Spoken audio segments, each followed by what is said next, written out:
Mafis Tsankely iaina raha fizakatorovana tsy afaka anakaina Tsankely sorokana anao zay tsatsinainy raha mbola misy ny andro ka hoavy maraina tsy misy atenaina na tsy ny ateherany ianao le sarobidy indrindra tamin'ny fiainany raha azakazatava tsy misy tombenany asoanao ny tandrony mba tsy hanenenany tena mpianatsana mindry onkoly sy ny taiza mipapi sy ny trotro tonga traizatraiza nandaniny erbony masoandro mivangana irifirany sakana ilanongo traninaina savolaina fatrikivy manoloana ny atidy tsy miato antenany fa hoany ritakizy ho tonga olombanina ino tonga lafatsaina kotsy mifametsy raha pitsiko tsy fantatsy fitiavana fiarovana matoy sy miteny raha mbola eto tany tsy misy ohatrany ainy loarano sinana hitana fasafany ka mahaiza makato atsahary ny andalana maro ny andraketany fara aminao miavaka manarina ralavo miarotsy anaty lavaka maro ny olombelona fa hafa ihany ainy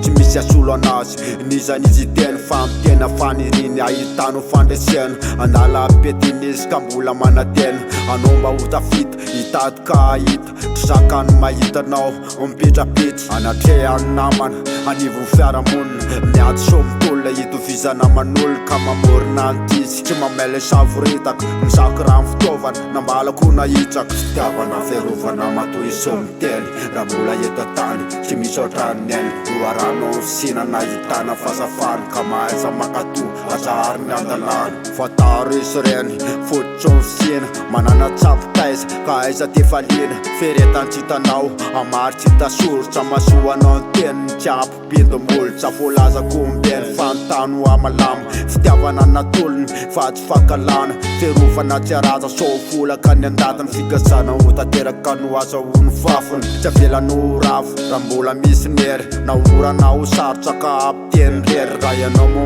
maratra izy notro mifefely eno rehefa miteny so tsy sakalahy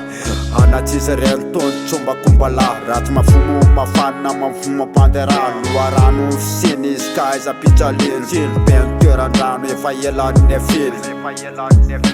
fitiavana fiarovana matoy sy miteny raha mbola eto tany tsy misy ohatrany ainy loarano fisinana hitana fasafany ka mahaiza makato atsahary ny andalana fitiavana fiarovana matoy sy miteny raha mbola eto tany tsy misy ohatrany ainy loarano fisinana hitana fasafany ka mahaiza makato atsahary ny andalana